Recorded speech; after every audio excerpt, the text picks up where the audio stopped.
Ini waktu dan tempat saya kasih untuk Pak Mak ya. Ya, shalom Bapak Ibu, selamat malam. Kita kembali berjumpa di malam hari ini dalam pendalaman Alkitab. Dan pada malam hari ini kita akan membahas dari Matius 5 ayat 1 sampai 12. Ya, ini adalah awal dari khotbah di bukit. Dan juga kita akan fokuskan pembahasan kita pada ucapan bahagia. Ya. Baik, kita awali dengan membaca dulu Matius 5 ayat 1 sampai 12. Matius 5 ayat 1 sampai 12. Ucapan bahagia. Ketika Yesus melihat orang banyak itu, naiklah ke atas bukit, dan setelah ia duduk, datanglah murid-muridnya kepadanya. Maka Yesus pun mulai berbicara dan mengajar mereka, katanya, "Berbahagialah orang yang miskin di hadapan Allah, karena merekalah yang punya kerajaan sorga. Berbahagialah orang yang berduka cita, karena mereka akan dihibur.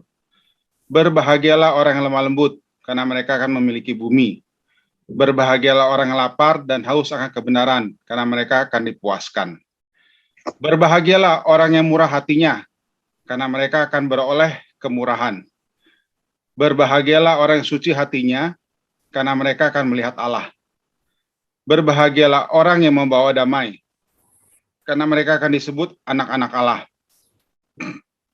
Berbahagialah orang yang dianiaya oleh sebab kebenaran, karena merekalah yang mempunyai kerajaan sorga. Berbahagialah kamu, jika karena aku kamu dicela dan dianiaya, dan kepadamu difitnahkan segala yang jahat. Bersukacitalah dan bergembiralah, karena upahmu besar di sorga. Sebab demikian juga telah dianiaya nabi-nabi yang sebelum kamu." Amin. Ya, Bapak Ibu, saudara-saudari yang dikasihi Tuhan, di sini kita lihat bahwa Matius senang menjelaskan apa yang diajarkan oleh Yesus dalam bentuk ceramah-ceramah panjang. Ini berbeda dengan apa yang dilakukan oleh Markus dan Lukas ya, yang lebih suka membuat ringkasan dari apa yang diajarkan oleh Tuhan Yesus. Jadi pesan-pesan Yesus itu diringkas oleh Markus dan Lukas, tetapi kalau Matius senang untuk membuat ceramah panjang ya, dan ada 5 ceramah yang ditulis dalam Injil Matius. Ini juga berbeda dengan Yohanes, karena Yohanes hanya memasukkan satu ceramah panjang, yaitu ceramah di ruang atas, upper room, atau sering juga disebut ceramah perpisahan. Nah, 5 ceramah yang ada di Matius ini dikumpulkan oleh Matius dengan tujuan yang jelas, yaitu mengarahkan pembaca ya sampai ke klimaks, yaitu amanat agung Matius 28 yang dikatakan, ajarlah mereka melakukan segala sesuatu yang kuperintahkan kepadamu.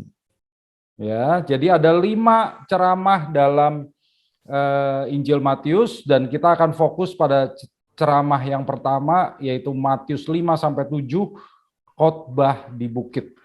Ya, kemudian nanti Bapak Ibu bisa melanjutkan lagi, kita akan bahas juga pada pertemuan berikutnya ya, 4 ceramah yang lain, yaitu ceramah misi atau yang disebut juga amanat kecil, itu Matius 10. Kemudian ceramah perumpamaan, karena ini isinya perumpamaan semua, Matius 13. Kemudian ceramah tentang gereja, Matius 18. Dan yang terakhir, ceramah di Bukit Zaitun, ya bahasa Inggrisnya terkenal dengan nama Olivet Discourse, ya, atau disebut juga khotbah tentang akhir zaman. Tapi dari semuanya yang paling terkenal dalam Injil Matius jelas khotbah di bukit. Ya, ini ceramah Yesus yang paling terkenal dalam Injil Matius. Nah, Bapak Ibu, khotbah di bukit ini diyakini disampaikan oleh Tuhan Yesus di Bukit Sabda Bahagia. Itu namanya, nama sekarang itu Bukit Sabda Bahagia. Ya, kotanya namanya Tabga. Tabga itu bahasa Arab Nama Tabga itu dari bahasa Arab ya, yang berasal dari bahasa Yunani heptapegon, artinya 7 mata air. Dan terdapat di dataran tinggi Khorazim di Galilea. Nah, Bukit Sabda Bahagia ini ya sekarang terkenal dengan adanya gereja Sabda Bahagia. Ini gambarnya. Jadi kalau Bapak Ibu ke Israel bisa mengunjungi gereja Sabda Bahagia ini. Ya, ini gereja Katolik yang didirikan tahun 1938 di atas reruntuhan gereja Bizantin dari abad keempat. Jadi gereja ini sebetulnya gereja yang tidak terlalu tua, ya. Dan kalau kita lihat Tuhan Yesus sering menyampaikan sesuatu di bukit, di tempat tinggi. Karena bukit merupakan sesuatu yang penting di kitab Matius. Dan Yesus sering menyampaikan sesuatu itu di bukit. Dan apa tema khotbah di bukit? Tema khotbah di bukit adalah hidup sebagai warga kerajaan surga, ya. Hidup sebagai warga kerajaan surga. Nah, kita akan mulai dulu dengan pembukaan dari khotbah di bukit, ya, Matius 5 ayat 1 sampai 2.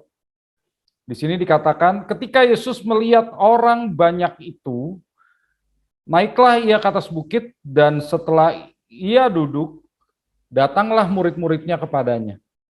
Maka Yesus pun mulai berbicara dan mengajar mereka, katanya. Nah, di sini kita lihat, ya, khotbah di bukit itu harusnya digambarkan dengan benar kalau Yesusnya duduk. Jadi ada beberapa film ya di mana khotbah di bukit tetapi Yesusnya berdiri, termasuk The Chosen juga salah dalam hal ini karena Yesusnya berdiri. Harusnya Yesusnya duduk. Karena kalau rabi mengajar itu pasti duduk. Rabi tidak mengajar dalam posisi berdiri. Jadi rabi selalu duduk sebelum mengajar. Ya. Nah, di sini kita melihat bahwa pada saat Yesus duduk, murid-murid Yesus kemudian mendekat di sekelilingnya. Jadi ada yang disebut murid dan ada yang disebut orang banyak. Ya, murid-murid Yesus ini adalah mereka yang sudah dipanggil di pasal sebelumnya. Yaitu siapa saja Bapak Ibu? Siapa saja yang sudah dipanggil oleh Yesus? Kan belum 12 muridnya. Muridnya Petrus. baru Petrus, lalu Yohanes, Yakobus, satu lagi Andreas, murid Yohanes ya Pak ya? Iya, bekas murid Yohanes Pembaptis ya. Jadi baru 4 kalau menurut Matius. Nah, mereka lah yang duduk di sekeliling Yesus dan orang banyak duduk di belakang para murid itu. Ya. Nah, ini dikonfirmasikan oleh tulisan seorang rabi abad ke-12 yang namanya Maimonides atau Moshe ben Maimon, ya, orang rabi dari Spanyol di abad ke-12. Maimonides berkata begini, bagaimana guru mengajar? Sang guru duduk di posisi puncak dan murid-muridnya mengelilinginya seperti mahkota, sehingga mereka dapat melihat sang guru dan mendengarkan kata-katanya. Jadi kalau guru atau rabi Yahudi itu mengajar, itu dia duduk di puncak, kemudian murid-muridnya itu berkeliling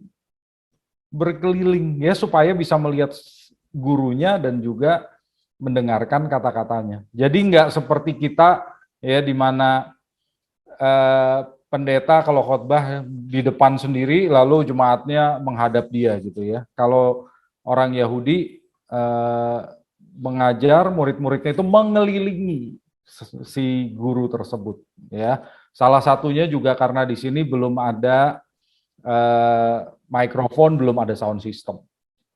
Jadi supaya suaranya terdengar di mana-mana, yang mendengarkan dia akan berkeliling gitu, ya. Oke, dan juga karena Yesus berkhotbah di bukit, suaranya itu akan dibantu disebarkan oleh angin, Bapak Ibu. Ya, jadi suara Yesus akan menjadi keras karena angin akan membantu memancarkan suara Yesus, karena di zaman itu belum ada sound system. Saya akan sampaikan beberapa pandangan tentang khotbah di bukit. Ya, khotbah di bukit. Ada 5 pandangan tentang apa sih khotbah di bukit itu. Yang pertama, ada yang berpandangan bahwa khotbah di bukit adalah syarat untuk menjadi anggota kerajaan surga. Apa tuh maksudnya? Maksudnya begini.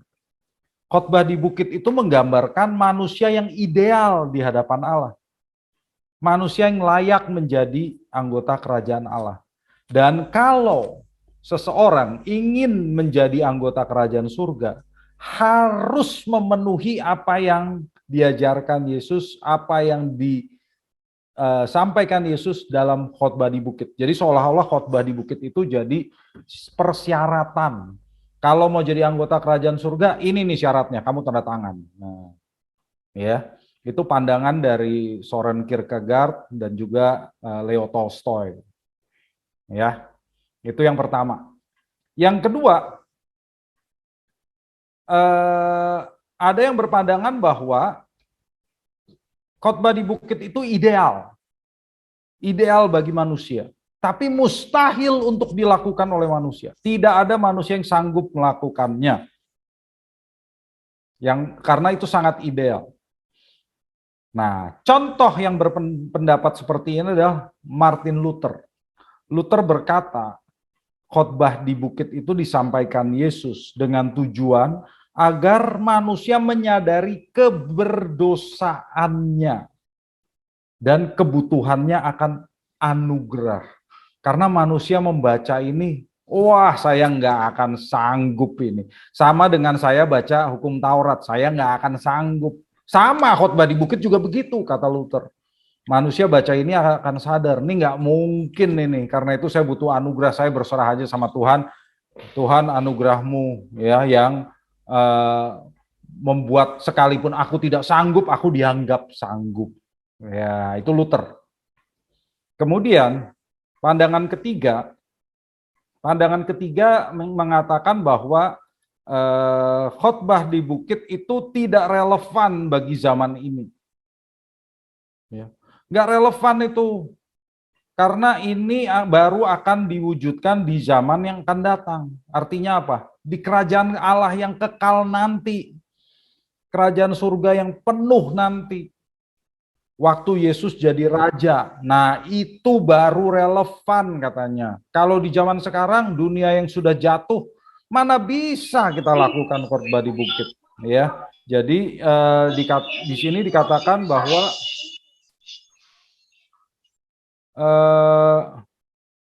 kerajaan Allah itu belum ada katanya di zaman sekarang, Bapak Ibu. Ya. Nah, itu menurut Schweitzer dan juga Scofield, ya. Kemudian pandangan keempat, khotbah di bukit itu adalah standar yang tinggi. Betul. Karena itu hanya diwajibkan bagi rohaniwan yang tingkatnya lebih tinggi daripada awam. Ini buat mereka yang hidup di biara katanya, bukan di dunia biasa dalam kehidupan sehari-hari. Nah, Thomas Aquinas berkata begitu. Jadi kalau kalian mau jadi hamba Tuhan yang tinggal di biara, nah khotbah di bukit itu jadi standar hidup kalian. Tapi kalau enggak, yang di awam, yang di luar sana, ya enggak usah, katanya begitu. Ya. Nah, dan yang kelima, khotbah di bukit dipandang sebagai cara hidup warga kerajaan surga di sepanjang zaman. Meskipun itu ideal. Pertanyaan saya dari 1, 2, 3, 4, 5 yang benar yang mana, Bapak Ibu? 1, Pak. 1. 1 dan 5, Pak. 1 dan 5, nggak boleh dan, Pak.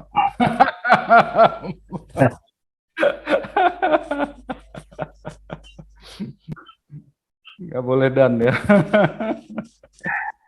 Coba kita lihat ya Bapak Ibu ya, satu persatu ya. Satu persatu. Nah, kalau kita membaca yang nomor 1 ini, khotbah di bukit itu syarat untuk menjadi anggota kerajaan surga. Ya, kita melihat ada sesuatu kerancuan di sini. Karena kalau kita melakukan khotbah di bukit, itu adalah buah dari hidup sebagai seorang warga kerajaan Allah. Jadi bukan syarat untuk diterima, tapi buahnya. Jadi bukan syarat, tetapi akibatnya.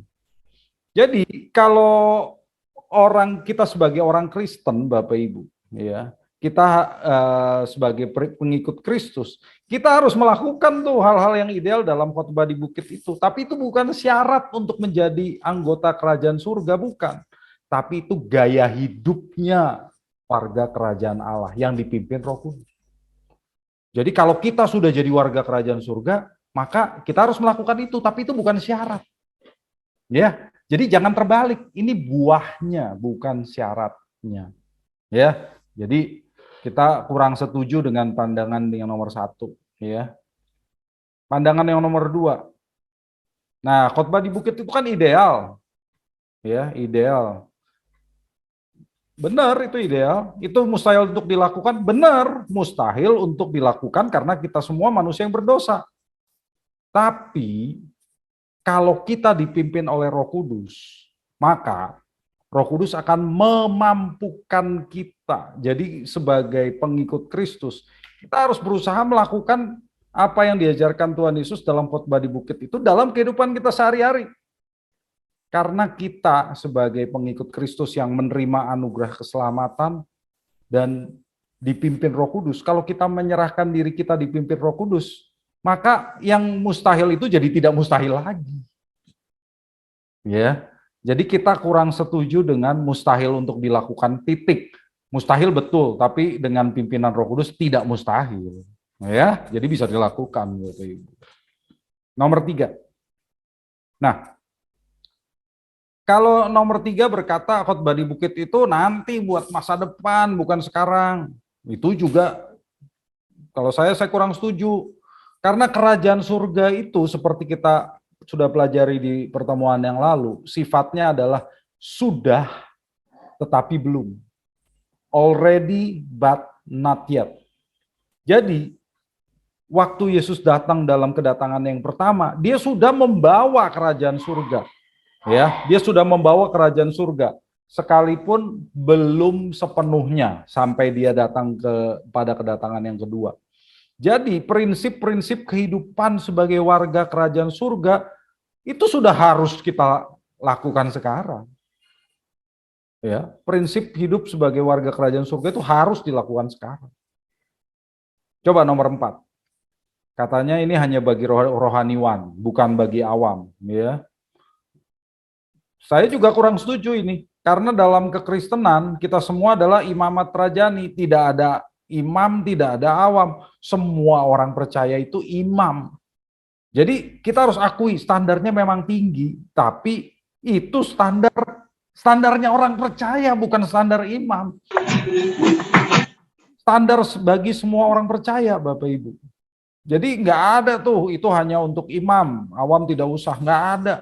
Semua orang percaya itu levelnya imam, jadi harus melakukan standar yang tinggi. Jadi yang paling benar adalah nomor 5. Ya, khotbah di bukit itu adalah model ideal kehidupan orang Kristen yang sudah diubahkan, yang sudah ditransformasi oleh Roh Kudus. Jadi kita sebagai orang percaya harus melakukan apa yang diajarkan oleh Tuhan Yesus dalam khotbah di bukit, karena itu model ideal cara hidup warga kerajaan surga, termasuk doa Bapa kami, ya. Dan kita mengikuti pimpinan Roh Kudus untuk melakukannya. Nah, tentu hari ini kita mau belajar tentang ucapan bahagia, ya, sabda bahagia. Ini bagian dari khotbah di bukit yang paling terkenal selain doa Bapa kami. Dan bagian ini menyatakan bagaimana kerajaan surga bisa berdampak bagi orang-orang yang merespons terhadapnya. Dan orang-orang yang mau menjadi bagian dari kerajaan surga. Dalam ucapan bahagia, kita melihat bahwa semua ucapan ini diawali dengan berbahagialah. Berbahagialah. Berbahagialah ini juga ditulis dalam Perjanjian Lama. Ya, contohnya Mazmur 1 ayat 1. Berbahagialah. Kalau dalam bahasa Yunani makarios. Makarios, ya. Berbahagialah orang yang tidak berjalan menurut nasihat orang fasik, yang tidak berdiri di jalan orang berdosa, dan yang tidak duduk dalam kumpulan pencemooh. Itu yang ditulis dalam Mazmur 1 ayat 1. Jadi ayat pertama dalam kitab Mazmur. Luar biasa. Nah, kata berbahagialah ini Bapak Ibu, ya, makarios, ya, sebetulnya bukan cuma bahagia artinya. Bukan cuma bahagia, tapi sangat diberkati, berbahagia, dan beruntung. Sangat diberkati, berbahagia, dan beruntung. Jadi kita boleh menggunakan kata-kata yang lain. Misalnya, betapa diberkati orang yang miskin, gitu loh. Betapa diberkati. Itu mungkin kalau dalam bahasa sekarang lebih tepat dibandingkan berbahagialah. Kan karena berbahagialah itu kesannya sekarang emosional kan, benar nggak? Orang tuh bahagia itu hanya sesaat gitu loh ya. Wah, saya dapat untung, saya berbahagia. Apalagi beruntung. Waduh, kalau saya lagi untung, saya dapat cuan, saya bahagia. Kesannya kan begitu. Padahal dulu nggak begitu, Bapak Ibu. Dulu nggak begitu. Dalam waktu tulisan ini dibuat, nggak gitu maksudnya begitu ya. Jadi berbahagialah atau sangat diberkatilah ini sebetulnya menjadi tanda bahwa seseorang yang diberkati itu berkatnya tidak dapat diambil dan tidak dapat hilang oleh perasaan negatif sekalipun. Ya, jadi makarios ini tidak menyampaikan syarat atau ketentuan agar seseorang diberkati. Bapak Ibu bacanya jangan salah. Jadi misalnya berbahagialah orang yang miskin. Oh kalau gitu kita harus miskin supaya berbahagia. Bukan begitu maksudnya. Tapi maksudnya adalah orang yang disebut dalam sabda bahagia ini adalah orang yang diberkati. Dan diberkatinya bukan sembarang diberkati, bukan diberkati dengan harta benda gitu, bukan. Tapi diberkati dalam hubungannya dengan Allah. Jadi orang-orang ini diberkati dalam hubungan dengan Allah, Bapak Ibu. Sehingga berkatnya itu tidak bisa hilang dan tidak bisa diambil sekalipun orang itu punya perasaan sedih, mengalami duka cita, mengalami kemalangan, mendapat nasib buruk, terkena bencana, terkena malapetaka, tetap saja dia diberkati. Kenapa? Karena berkatnya itu adalah dalam hubungan si orang itu dengan Allah, gitu. Jadi itulah berkatnya. Berkatnya itu bukan bahagia perasaan, bukan. Ya, jadi berkatnya itu benar-benar hubungannya dengan Allah itu dikenang oleh Allah. Itu yang dimaksud dengan makarios. Ya. Nah, Bapak Ibu, saya tahu orang banyak menafsirkan ucapan bahagia ini dengan cara yang berbeda-beda. Tapi ucapan bahagia ini harus ditafsirkan dengan benar, yaitu dengan maksud semula Tuhan Yesus ketika dia menyampaikan ini semua. Kalau kita tidak kembali ke apa maksud semula Tuhan Yesus waktu menyampaikan ucapan bahagia, bisa-bisa kita melawan tujuan Tuhan Yesus yang ingin menghadirkan kerajaan Allah di bumi. Bukankah di dalam doa Bapa kami Tuhan Yesus juga berkata, datanglah kerajaanmu, menghadirkan kerajaan Allah. Jadi kita lihat bahwa ucapan bahagia ini harus dipahami sesuai dengan apa yang disampaikan Tuhan Yesus pertama kali ya Bapak Ibu. Nah, kemudian yang kita harus tegaskan dari awal adalah ucapan bahagia ini bukan hukum. Bukan hukum yang menghakimi orang yang gagal melakukannya. Oh, kalau gagal melakukannya pasti dihukum. Bukan. Tapi ini pernyataan anugerah. pernyataan kebaikan dari Allah, yaitu orang-orang yang disebut dalam sabda bahagia ini orang-orang yang diberkati. Ya, jadi merekalah orang-orang yang diberkati, bukan supaya diberkati harus begini, bukan. Cara bacanya nggak boleh begitu. Oke, ada pertanyaan dulu? Pak, diulang lagi Pak, kurang paham. Maksudnya berarti pasif gitu Pak ya? Diberkati ke pasif gitu kan? Ya, kalau diberkati itu divine pasif, artinya pasifnya itu karena dilakukan oleh Allah. Allah yang memberkati. Ya, maksudnya begini, kita bukannya harus begini, harus miskin supaya diberkati, bukan. Tetapi jika kita miskin, kita diberkati. Jadi bukan menjadi syarat supaya diberkati, tetapi jika kita mempunyai keadaan tersebut, maka Allah memberkati kita. Jadi bukan syarat. Matius 5 ayat 3. Matius 5 ayat 3. Saya baca dalam bahasa aslinya saja karena sayangnya dalam bahasa Indonesia beberapa kata diterjemahkan kurang tepat. Ya, saya baca bahasa aslinya aja. Makari tohi to pneumati otiafton estini vasilia ton uranon. Ya, artinya berbahagialah atau diberkatilah orang-orang yang miskin dalam roh atau miskin rohani, karena merekalah yang memiliki kerajaan surga. Jadi bukan miskin di hadapan Allah. Dalam bahasa aslinya begitu ya. Iptohi to pneumati, artinya miskin dalam roh.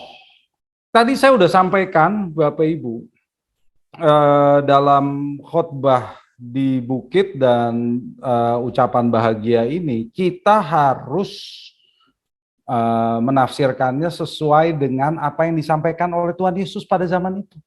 Maksud awal Tuhan Yesus itu apa? Nah, maka kunci dari apa yang disampaikan Tuhan Yesus itu adalah pengertian orang-orang Yahudi di zaman itu. Kalau mendengar kalimat ini disampaikan kepada mereka, apa yang mereka pikir? Puji Tuhan kita mengetahui ya melalui tradisi Yahudi.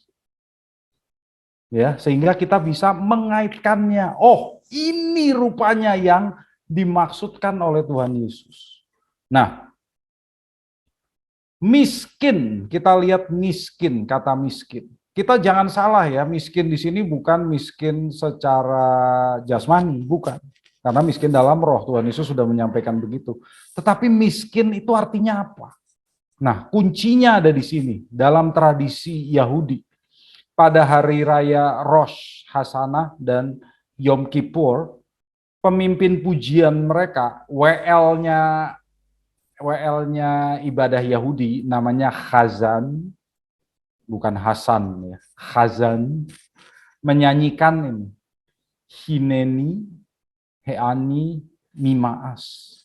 Hineni, Heani, Mimaas. Jadi kalimat pertama yang disampaikan oleh sang Chazan di sinagog itu adalah Hineni, Heani, Mimaas. Artinya, inilah aku, Hineni itu, inilah aku, lihatlah aku Tuhan. Seorang miskin dalam perbuatan. Nah, ini kuncinya Bapak Ibu. Jadi kita lihat kunci dari apa yang disampaikan oleh Tuhan Yesus ini adalah pengertian orang Yahudi bahwa mereka itu miskin dalam perbuatan. Ya, artinya mereka tidak punya perbuatan yang layak untuk menghadap Tuhan. Mereka sadar, aku ini lemah, aku ini orang yang berdosa, dan aku sebetulnya tidak punya sesuatu yang layak Tuhan di hadapan-Mu, tetapi aku mau menghadap-Mu. Berikan belas kasihan-Mu kepadaku.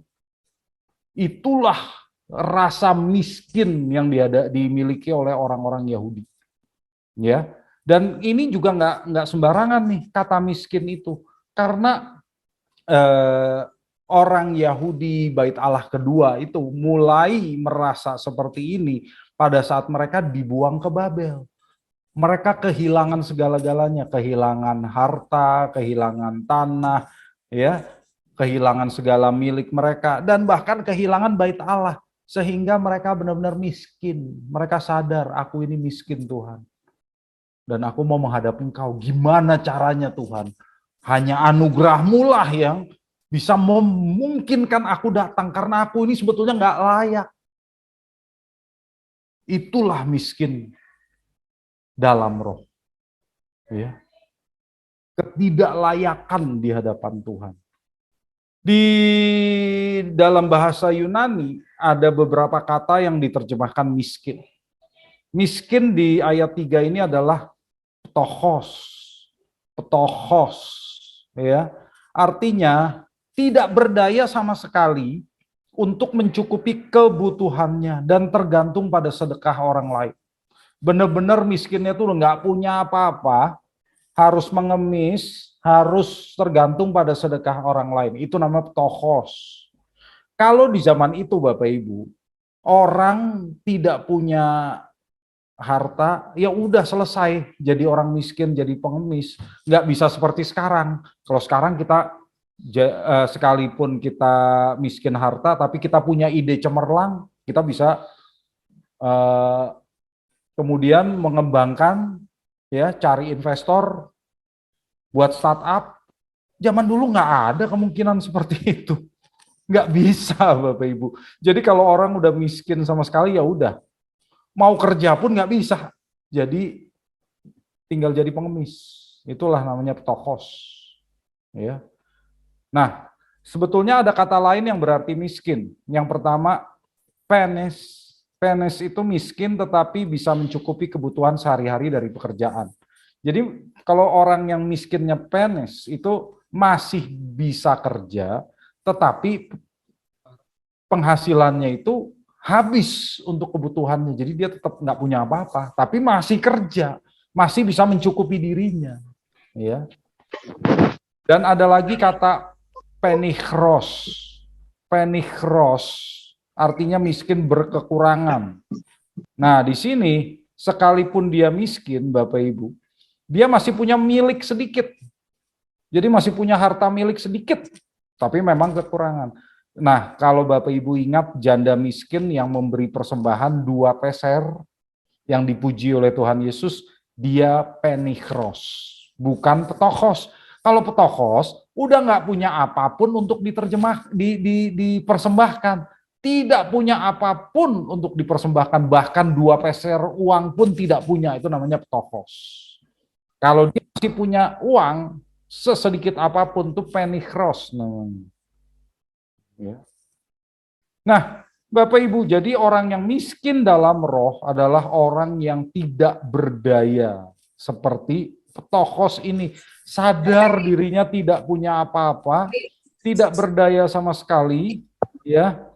Dan perbuatan dan kebajikannya tidak berarti. Dia bergantung sepenuhnya pada kemurahan Allah. Dia sadar dirinya orang berdosa. Dia sadar dirinya perlu belas kasih dan pengampunan dari Allah. Jadi, ketika Tuhan Yesus membuka khotbah di bukit dengan berkata, berbahagialah orang yang miskin dalam roh. Itu sebetulnya adalah jawaban terhadap doa orang Yahudi. Jawaban terhadap doa ini, hineni heani mimaas. Inilah aku seorang miskin dalam perbuatan. Lalu Tuhan Yesus berkata, berbahagialah kamu hai orang miskin, karena kerajaan surga itu milik kamu. Jadi ini jawabannya. Maka Bapak Ibu, kalau kita membayangkan, ya, apa reaksi pendengar ketika Tuhan Yesus mengatakan seperti itu? Apa reaksi pendengar? Mereka nggak cuma diem-diem aja. Oh gitu ya? Enggak. Ketika Tuhan Yesus berkata, berbahagialah orang yang miskin, maka mereka langsung sujud. Mereka menangis. Oh Tuhan, ini jawaban kita. Inilah jawaban doa kami selama ini. Ya, jadi Tuhan Yesus tuh menyatakan dirinya tuh Mesias yang bawa kerajaan Allah, yang menyambut orang-orang miskin ini. Orang-orang yang merasa tidak punya apa-apa, tetapi ternyata kerajaan surga itu disediakan untuk mereka. Coba. Ya, bukan untuk orang-orang yang merasa dirinya kaya dalam roh. Karena orang-orang ini tidak mampu dan tidak sanggup untuk menolong mereka sendiri agar layak di hadapan Allah. Nah, orang-orang ini, kepada orang-orang inilah ya Yesus membawa kabar baik. Ini dinyatakannya dalam Matius 11 ayat 5 ya, mengutip janji mesianik Yesaya 61 ayat 1. Silakan coba Pak Ferry boleh dibaca Yesaya 61 ayat 1. Yesaya 61 ayat 1. Roh Tuhan Allah ada padaku, oleh karena Tuhan telah mengurapi aku. Ia telah mengutus aku untuk menyampaikan kabar baik kepada orang-orang sengsara dan merawat orang-orang yang remuk hati, untuk memberitakan pembebasan kepada orang-orang tawanan dan kepada orang-orang yang terkurung kelepasan dari penjara. Iya. Nah, Bapak Ibu, yang tadi dikatakan orang-orang sengsara itu dalam bahasa Ibrani itu ani atau miskin. Jadi sama dengan ini, hineni he ani mimaas ya. Jadi ani, orang-orang yang miskin, memberikan kabar baik kepada orang-orang yang miskin. Nah, kalau orang miskin dalam roh itu contohnya apa Bapak Ibu? Pemungut cukai dalam Lukas 18 ayat 9 sampai 14. Di sini kita melihat ya, Tuhan Yesus menceritakan tentang dua orang yang berdoa di bait Allah, yaitu orang Farisi dan pemungut cukai. Nah, orang Farisi kalau secara materi itu lebih miskin daripada pemungut cukai. Pemungut cukai itu jelas lebih kaya. Tetapi si pemungut cukai memukul dadanya dan dia berkata, Tuhan, kasihanilah aku. Tuhan, kasihanilah aku. Ya. Tapi kalau orang Farisi itu berkata apa? Oh, puji Tuhan karena aku lebih baik daripada orang-orang lain. Aku lebih baik daripada pemungut cukai itu. Itu adalah contoh orang yang kaya di hadapan Allah. Ya, orang yang kaya secara rohani merasa dirinya sanggup.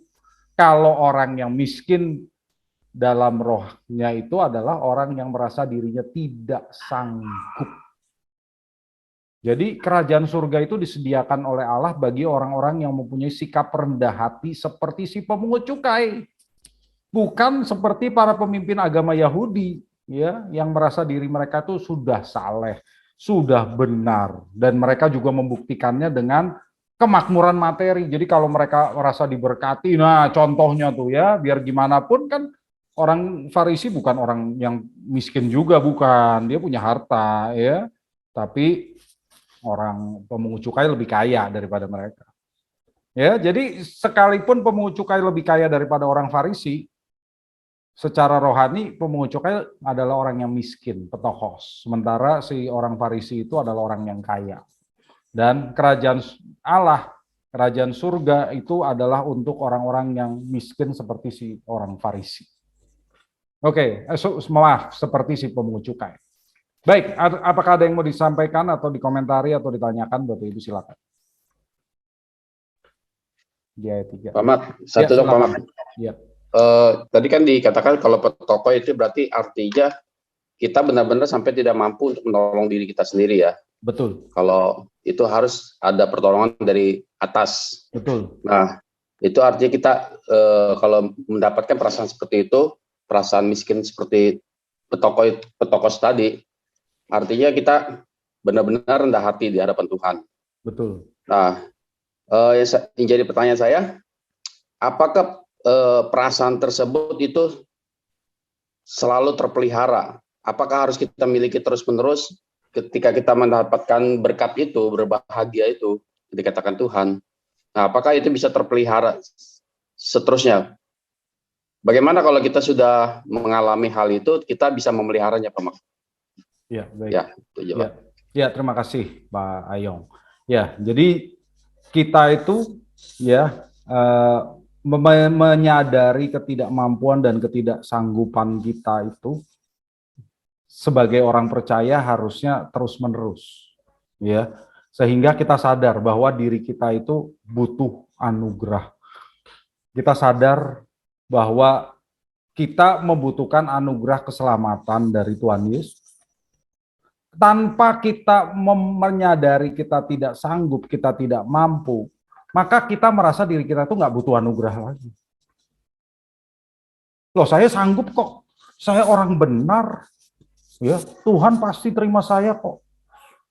Akhirnya jadi kayak begitu.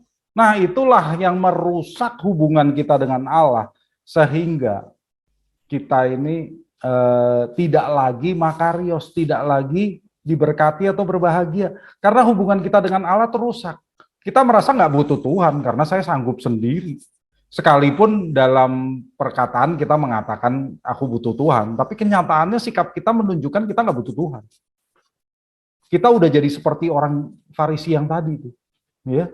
Jadi kita malah, waduh puji Tuhan, bukan saya nggak seperti dia tuh ya, yang jatuh. Puji Tuhan, oh sekarang dia berzina tuh, sampai digerebek sama polisi. Puji Tuhan, bukan saya. Akhirnya jadi kayak begitu, ya kan? Maka hubungan kita dengan Tuhan jadi rusak. Jadi kita nggak makarios lagi. Begitu ya, Pak Ayong. Artinya perasaan tersebut harus kita miliki terus-menerus, itu pun harus butuh anugerah, Dek. Ya Pak ya? Ya karena itu buah dari jalan hidup kita, cara hidup kita sebagai warga kerajaan Allah. Ya. Jadi saya pernah beberapa waktu yang lalu kan saya pernah khotbahkan. Bapak Ibu kalau malam-malam doakan itu doa orang pemungut cukai itu, Tuhan kasihanilah aku orang berdosa. Ya.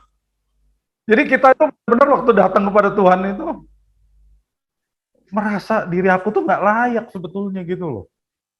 Malam-malam kita sampaikan begitu, Tuhan kasihanilah aku orang berdosa.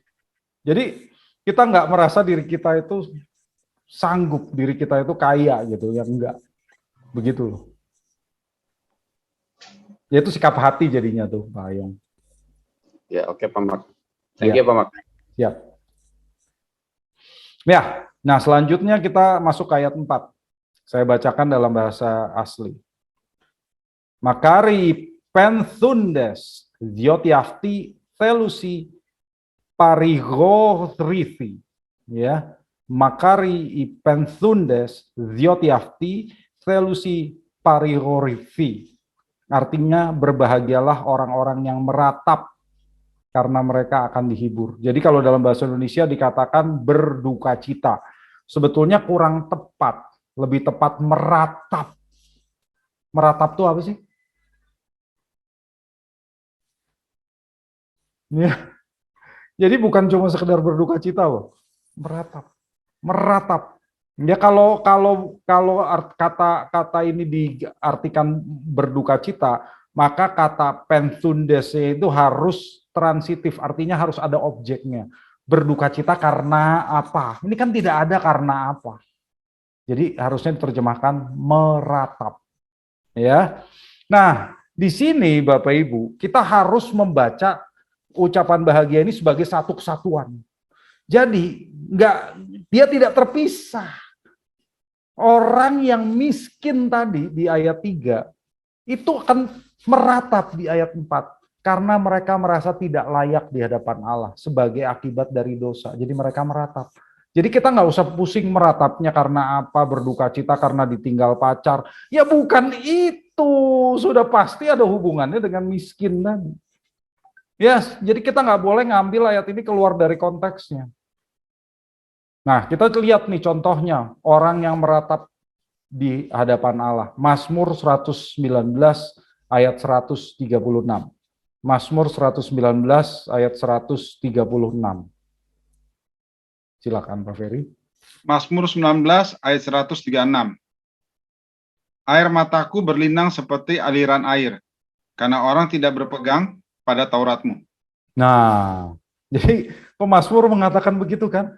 Karena orang nggak berpegang pada Tauratmu Tuhan, aku menangis, aku meratap.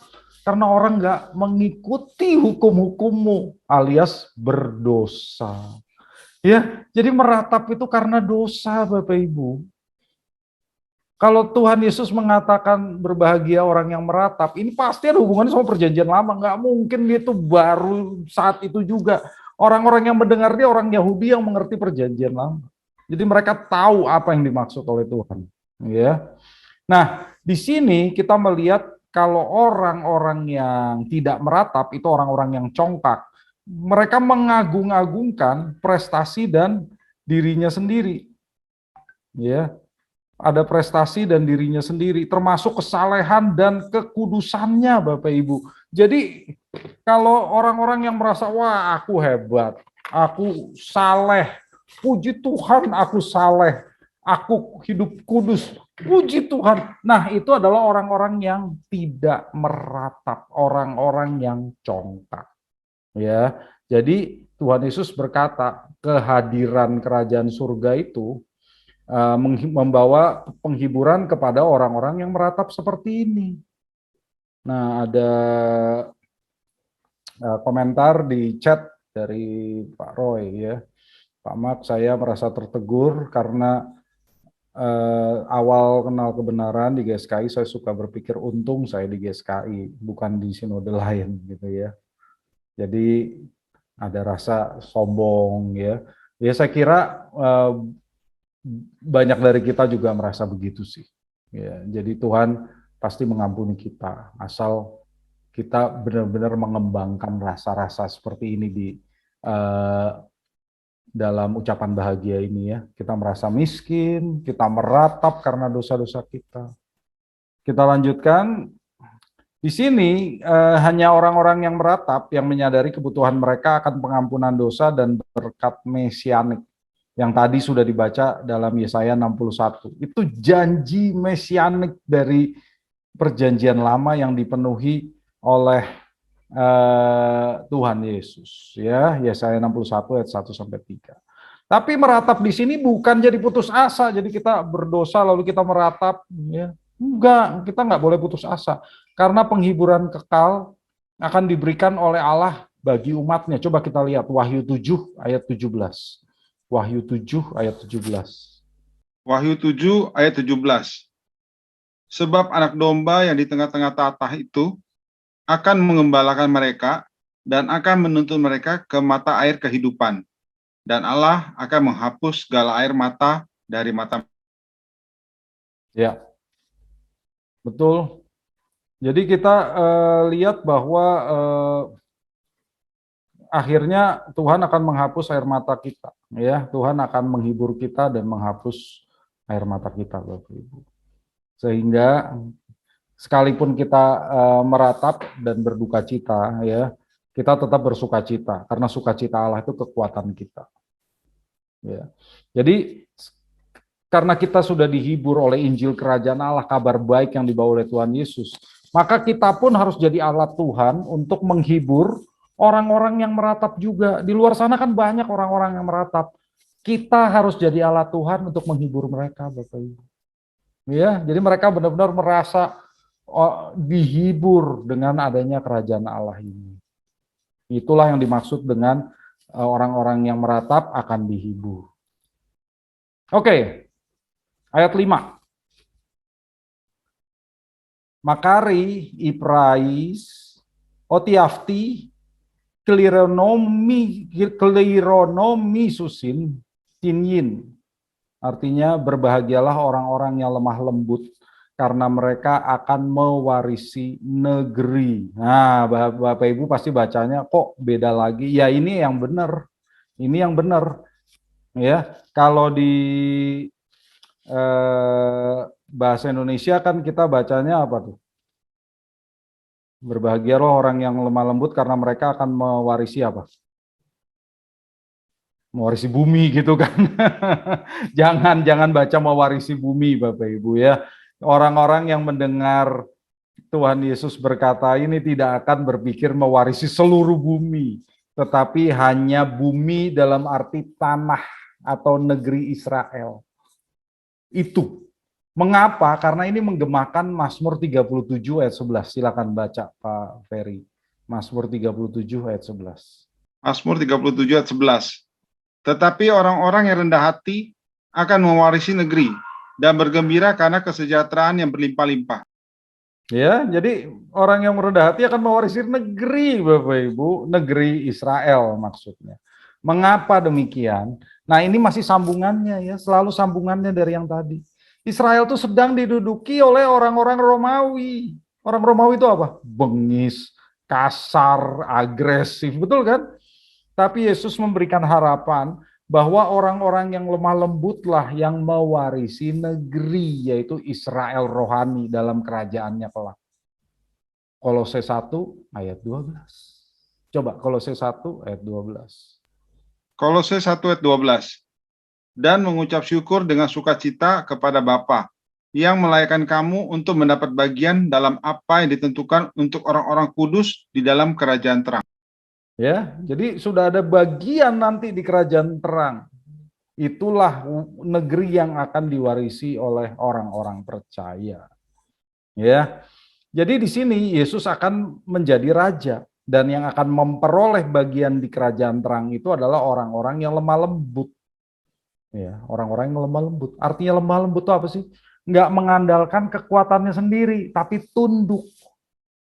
Ya, kalau istilah lemah lembut itu prais, itu artinya seperti kuda yang kuat. Kuda itu kan kuat, tapi kuda itu tunduk dan berserah kepada si pengendaranya. Nah, itu namanya lemah lembut. Pengendara suruh belok, dia belok. Pengendara suruh berhenti, dia berhenti. Padahal kalau mau melawan bisa nggak? Bisa.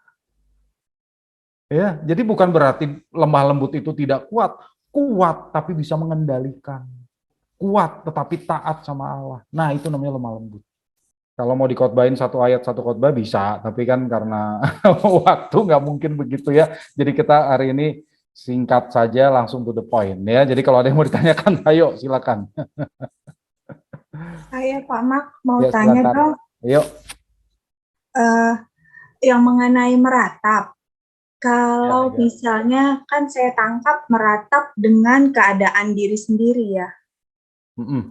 Apakah meratap bisa juga dikategorikan kalau kita meratap untuk orang lain atau di sekitar kita atau lingkungan kita yang kejahatan dosanya merajalela? Termasuk enggak itu, Pak? Iya, betul. Itu termasuk karena tadi di Mazmur 119 dikatakan kan orang-orang tidak mengikuti hukum-hukum Tuhan. Jadi iya termasuk. Ya, orang-orang yang merasa dunia ini benar-benar jatuh ya, dunia ini sudah tidak menjanjikan. Itu betul. Jadi termasuk juga ya. Oke, Pak. Makasih. Iya. Oke, ini yang seru nih. Kalau di 5 ayat 6 ya, ini ayat yang sering dipakai.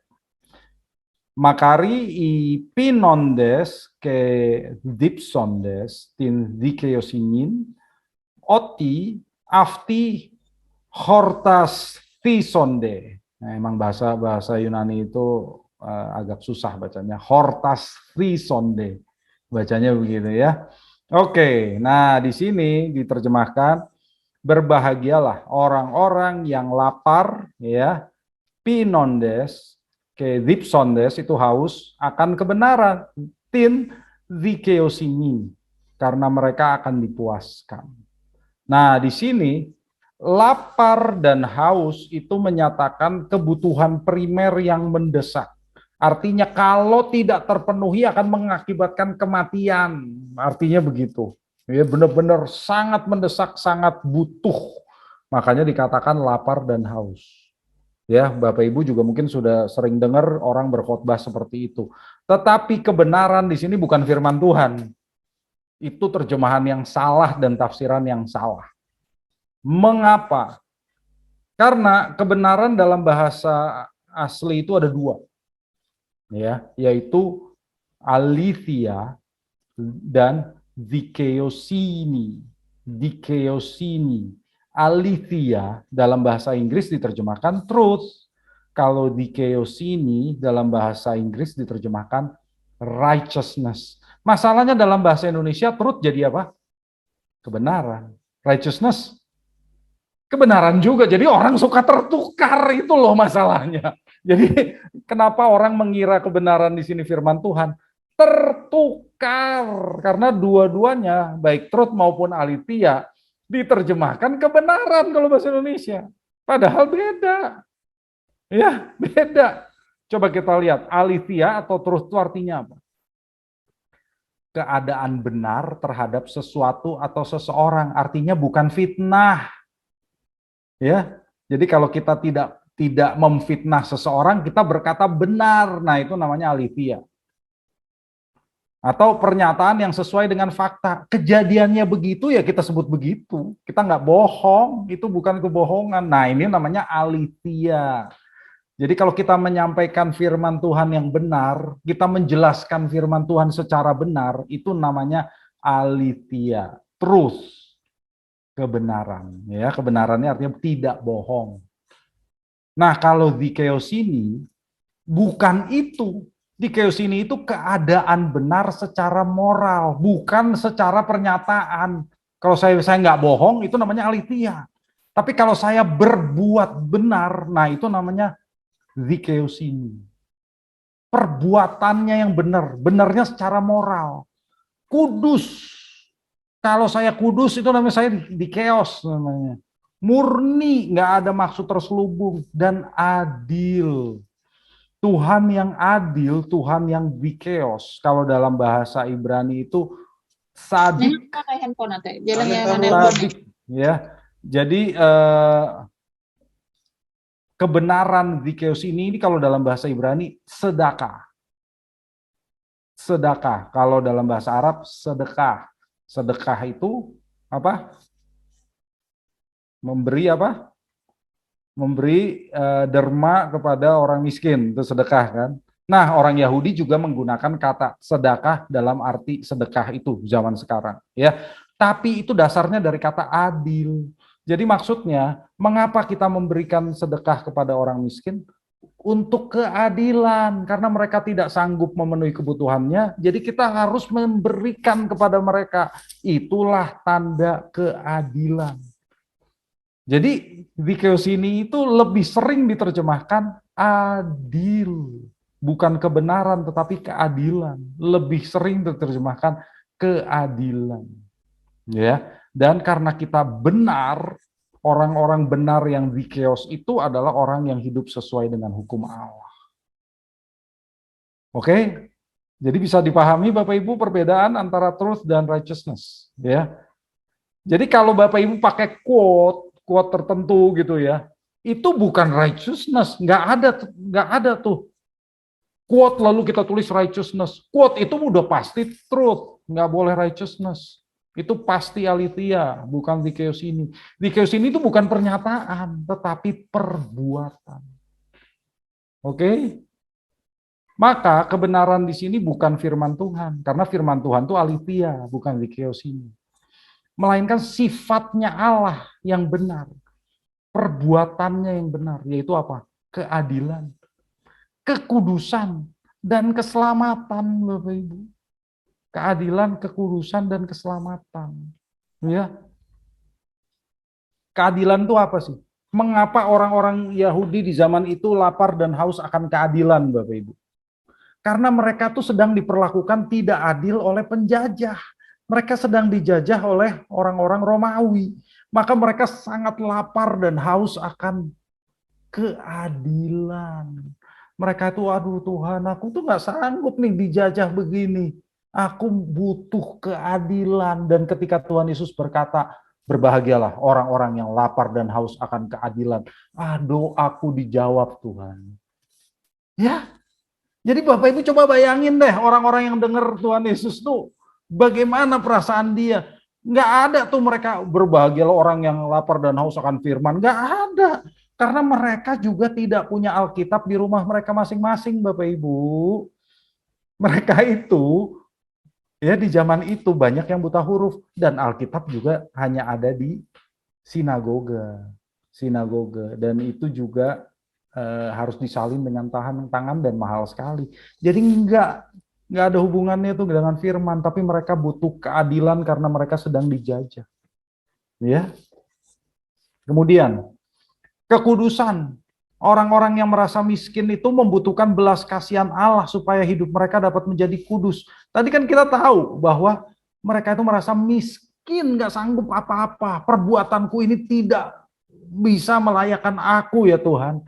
Padahal firman-Mu berkata, kuduslah kamu sebab aku kudus. Bagaimana caranya aku jadi kudus Tuhan? Makanya mereka lapar dan haus akan kekudusan. Ya, supaya mereka layak. Mereka sadar mereka nggak layak. Dan yang terakhir, keselamatan. Ya, orang-orang Yahudi itu menantikan janji mesianik Allah yang membenarkan, di sini bisa terjemahkan membenarkan juga, dan menyelamatkan mereka. Jadi karena kebaikan Allah yang luar biasa, mereka diselamatkan. Seperti dijanjikan dalam Yesaya 61 yang tadi. Itu janji mesianik. Dan Tuhan Yesus tuh membawa janji mesianik ini menjadi kenyataan. Ya. Jadi apa yang dimaksud dengan kebenaran? Itu beda dengan yang diajarkan oleh orang-orang Yahudi.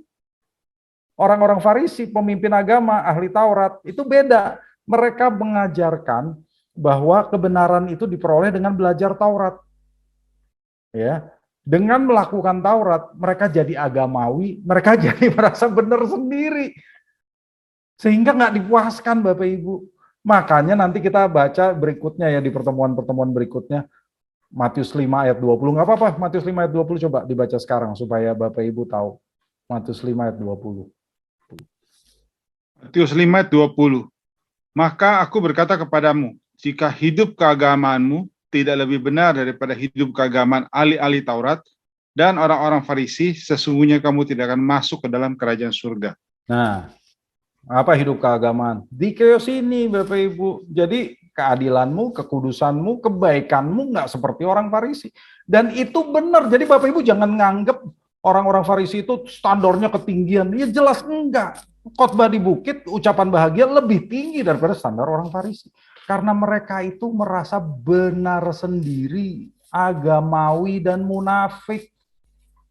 Ya, jadi kalau mengikuti mereka, mengikuti orang-orang Farisi dan ahli Taurat, itu jelas saja nggak bisa masuk kerajaan surga. Pengajaran Tuhan Yesus jauh lebih tinggi daripada itu. Ya. Dan kita tahu Bapak Ibu bahwa tadi orang yang lapar dan haus ini akan dipuaskan. Kepuasan sejati itu hanya dapat diberikan oleh Allah sendiri. Mazmur 63 ayat 1 ya. Jadi orang-orang yang merespons panggilan Yesus untuk memasuki hidup sebagai warga kerajaan Allah akan dipuaskan oleh Tuhan. Coba kita lihat Yohanes 4 ayat 14. Yohanes 4 ayat 14. Tetapi barang siapa minum air yang akan kuberikan padanya, ia tidak akan haus untuk selama-lamanya. Sebaliknya, air yang akan kuberikan kepadanya akan menjadi mata air di dalam dirinya, yang terus-menerus memancar sampai kepada hidup yang kekal. Ya, jelas ya. Jadi Tuhan Yesus akan memuaskan mereka yang lapar dan haus ini. Lapar dan haus akan keadilan, kekudusan, keselamatan Tuhan. Bukan firman Tuhan. Ya. Dan hanya Tuhan yang bisa memuaskan. Itu divine passive, hanya Tuhan yang bisa memuaskan. Maka yang Tuhan Yesus ingin ajarkan adalah ada perbedaan yang kontras antara usaha agamawi yang diajarkan oleh para pemimpin agama tadi dan perubahan hidup yang dibawa oleh Tuhan Yesus. Itu bedanya langit dan bumi. Langit dan bumi. Jadi Bapak Ibu jangan heran gitu ya, orang Farisi, kenapa kok kita harus lebih benar daripada orang Farisi dan ahli Taurat? Ya jelas, itu bedanya langit dan bumi loh. Ya. Kalau kita berusaha benar agamawi, maka kita nggak akan merasa miskin secara rohani. Jadi nggak mungkin kita memenuhi apa yang disampaikan di ucapan bahagia ini. Ya. Maka kita puas Bapak Ibu karena kita melihat kita ini sudah di jalan yang benar. Itu bukan kesombongan kalau di sini ya. Kita tahu ini kita udah di jalan yang benar. Tuhan Yesus sudah memberikan jalan yang benar. Tuhan Yesus mengubah hati kita. Jadi sekalipun kita tahu nanti dia akan datang kedua kalinya dan kerajaan Allah baru datang secara sempurna. Tapi kita tahu sekarang kita pun anggota kerajaan Allah. Ya. Maka kita puas. Oke, ayat 7. Sebelum ayat 7 mungkin ada pertanyaan dulu Bapak Ibu. Lapar dan haus akan kebenaran. Ya, silakan. Ya. Pak Mak, saya tolong tanya ya. Tadi bicara soal Alitia dan Dikaiosine itu paralel Pak dengan logos dan rema itu Pak. Baik. Ya, kalau di sini Pak Enggi ya, Aletheia dan Dikaiosine ini bukan sinonim. Jadi kedua kata yang artinya berbeda, digunakan secara berbeda. Hanya dalam bahasa Indonesia dua-duanya kebetulan diterjemahkan kebenaran, artinya beda. Tapi kalau logos dan rima itu artinya sama. Jadi kalau diterjemahkan firman, diterjemahkan sabda, itu nggak masalah karena dua-duanya digunakan dengan cara yang sama. Ya, hanya istilah rohani saja, istilah teologis yang sering membedakan logos dan rima. Tapi kalau dalam bahasa sehari-hari, orang boleh berkata logos, orang boleh berkata rima, nggak ada masalah gitu. Seperti saya boleh berkata firman, saya boleh berkata sabda, sama saja gitu loh. Ya, mungkin saya bisa berargumen, tapi sabda itu begini, tapi firman itu bisa. Demikian juga dengan orang boleh berkata rima itu begini, logos itu begini. Tapi dua-duanya itu sebetulnya bisa dipertukarkan.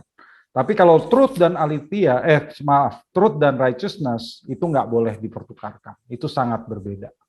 Ya. Oke Pak, thank you Pak. Baik. Apakah ada pertanyaan lagi Bapak Ibu sebelum kita lanjut? Maaf, Silakan. Pak. Ya. Berarti ayat yang ke-6 ini kebenaran itu aletheia atau diakos? Dikaiosine Pak. Dikaiosine. Berarti sifat Allah itu Pak yang di bawah itu. Iya, benar. Keadilan Allah, kekudusan Allah, keselamatan Allah. Ya, keselamatan itu karena kebaikan Allah ya. Makasih Pak. Baik. Pak Mat, Ya, tanya. Dikaiosine itu bukannya masalah perilaku hidup, Pak? Karena di keberagamaan di situ kan yang dimaksud perilaku hidupmu. Betul, betul. Makanya di sini kan dikatakan keadaan benar secara moral. Jadi perilaku hidup yang benar, yang baik secara moral itu betul. Oh, gitu. Ya, sama tapi aja kalau ya, Pak ya? Ya, sorry. Sama aja, Pak ya? Sama ya. Jadi hidup keberagamaan itu terjemahan bahasa Indonesia tapi sebetulnya nggak gitu tepat sih. Harusnya kebenaranmu. Apa tuh hidupmu yang benar? Kebenaran hidupmu gitu ya. Cuma mungkin waktu itu diterjemahkannya akhirnya disepakati hidup keberagamaan gitu. Sebetulnya bukan. Jadi kalau Tuhan ya jelas Allah itu kebenarannya apa ya, sifat-sifat Allah. Ya, dan kenapa keadilan itu penting? Karena Dikaiosine sering diterjemahkan keadilan. Orang Yahudi kalau mendengar Dikaiosine, yang pertama dia pahami keadilan. Sampai sekarang. Ya. Jadi kalau dia dengar Dikaiosine, keadilan itu yang utama. Meskipun itu mencakup sifat Allah yang lain, tapi pasti yang pertama dia pahami keadilan Tuhan. Dan ini sangat nyambung karena mereka dalam kondisi sedang dijajah, sedang diperlakukan tidak adil. Ya, secara konteksnya begitu. Ayat 7.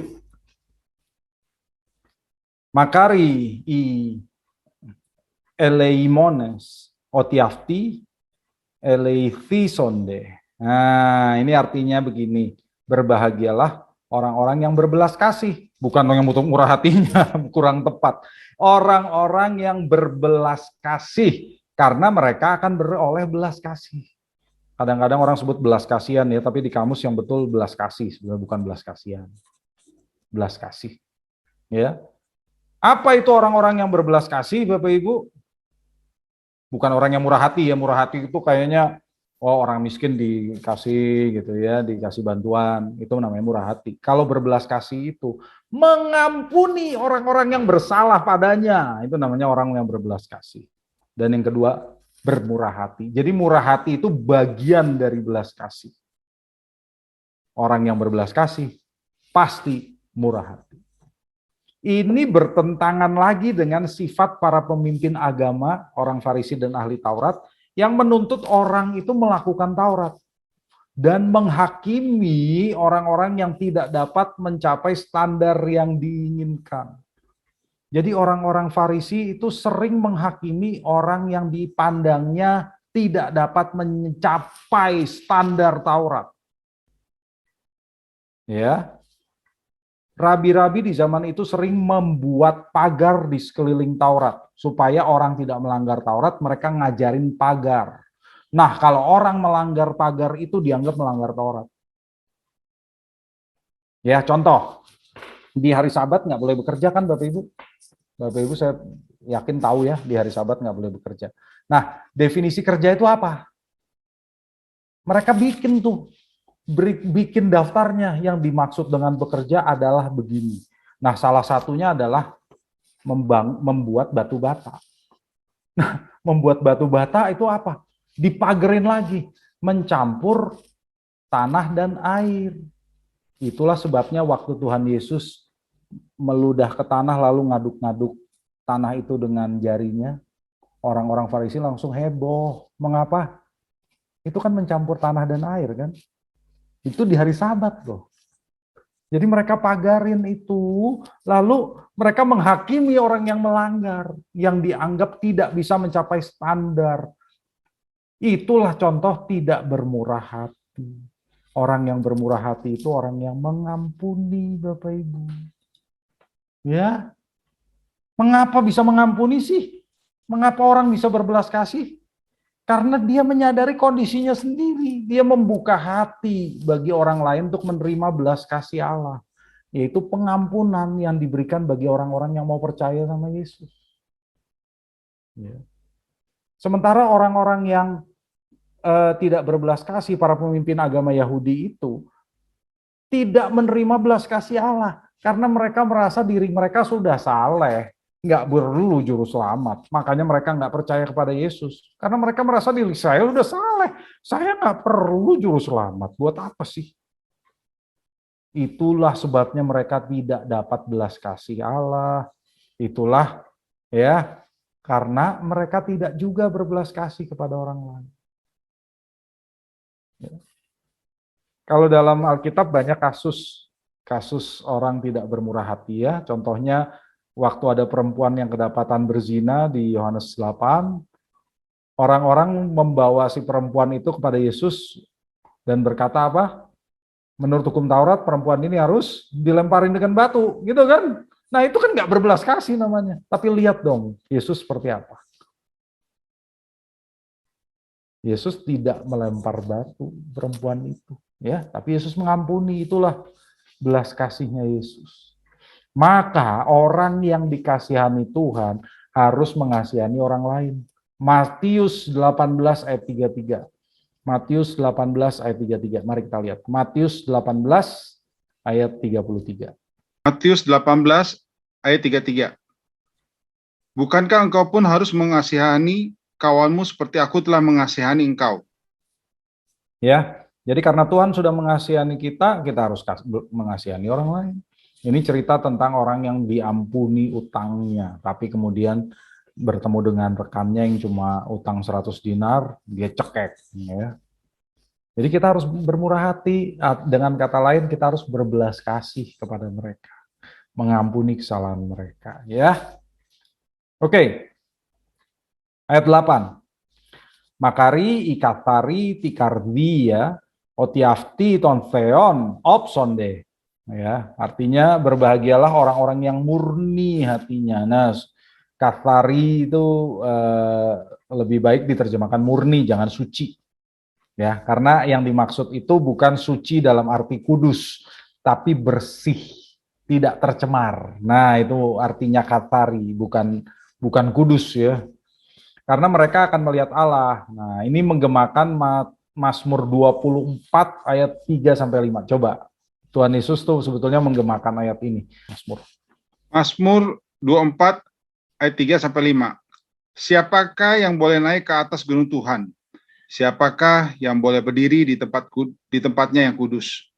Orang yang bersih tangannya dan murni hatinya, yang tidak menyerahkan dirinya kepada penipuan dan yang tidak bersumpah palsu. Dialah yang akan menerima berkat dari Tuhan dan keadilan dari Allah yang menyelamatkan dia. Ya, jelas ya.